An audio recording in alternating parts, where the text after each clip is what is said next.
guys, I've got another video today on quantum physics, and we're going to start today with basically what is matter.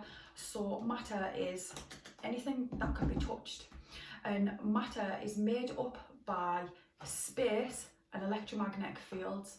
If you want to understand a little bit more about that, I suggest that you go back and watch my first video on quantum physics basics, because basically this whole area here, which is fundamentally it is space. Space isn't way out up there, space is everywhere. This is space, the space between me here and the camera there. And this space is teeming with energy. There's photons in there. You wouldn't be able to see me if there wasn't particles of light. Every single colour has its own frequency and vibration as well, so you wouldn't be able to differentiate between different colours here if there wasn't all these different energies and frequencies in here. There's also Wi-Fi, Bluetooth, infrared, ultraviolet. Just because you can't see it doesn't mean that it's not there. This space here is teeming with infinite energy, right? So matter is made up of space and electromagnetic energy, and it's basically they're interacting with each other.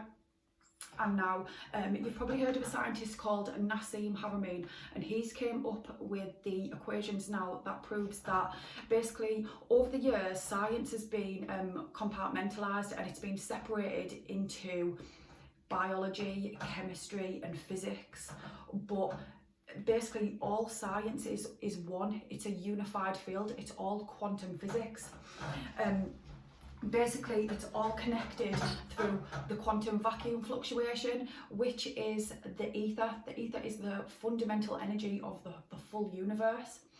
Now, so I'm going to talk about the double slit experiment now, which was conducted in 1920 by Niels Bohr. I've already got a little diagram down here, but what I'll do is I've got my notes here. I'll go over how it's explained in words, but then I'll show you on paper, like in a diagram, because it's easier to understand. So basically, this experiment showed that a quantum particle doesn't exist in one state or another, but in all its possible states at once. Only when it's observed by consciousness, which is us looking, thinking, a sentient conscious being looking, only when it's observed by consciousness it's forced to choose a proper probability. So scientists from that experiment can't basically work out whether particles are, and this is all particles, whether it's photons, which is light, electrons, whatever it may be, they don't know whether it's a particle or a wave. So let me show you now the double slit experiment. So these up here are particle guns, and they're just little guns that shoot out particles, yeah? And they go through this thing here, through these slits, and they hit this screen down here. Now, what they expected to see was ding, ding, ding, ding, ding, ding, ding, ding, ding, ding, all the particles hitting the exact same spot. But what they got was, I'll show you an example. So first of all, when they were putting them through, it showed up like that. Say that's the screen, for example. They showed up like that on the screen, and it was a bit like, whoa, that's weird. How have they shown up like that?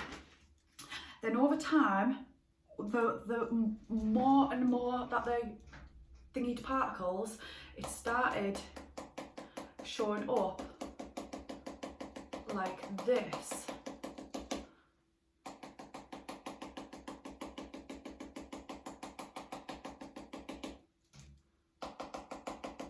Give me a minute just while I put this out. So imagine all of these different dots that I'm doing, loads and loads of different particles that are being thrown out.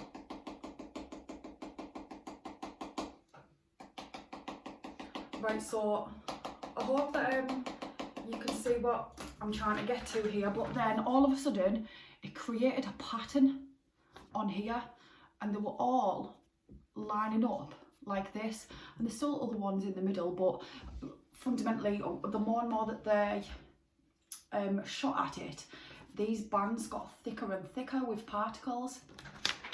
So when it's going like that, it's showing that it's moving in a wave. So I'll show you one here. They're going through like this in a wave, just like that, but then they're interacting with each other. And what we've got here is an interference pattern, because just like a wave in the ocean, for example, say this is water and you are dropping a pebble there and dropping a pebble there, it would make ding, but then those waves would move out and they would get slightly larger like this, and eventually they would start to interact with each other like that, and that's how this pattern is made. So Nobel Prize pending here for me, but I've got a little theory where, so scientists believe that when they shoot out these particles, they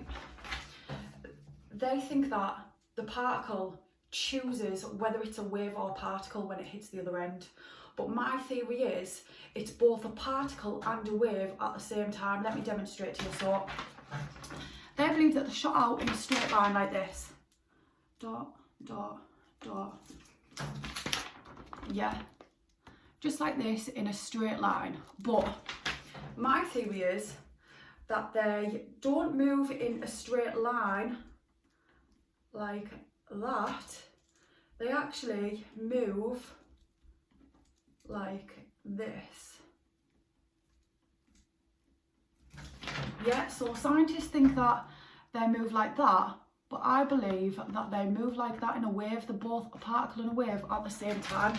It's a row of particles that moves in a wave, which for me, it completely makes sense.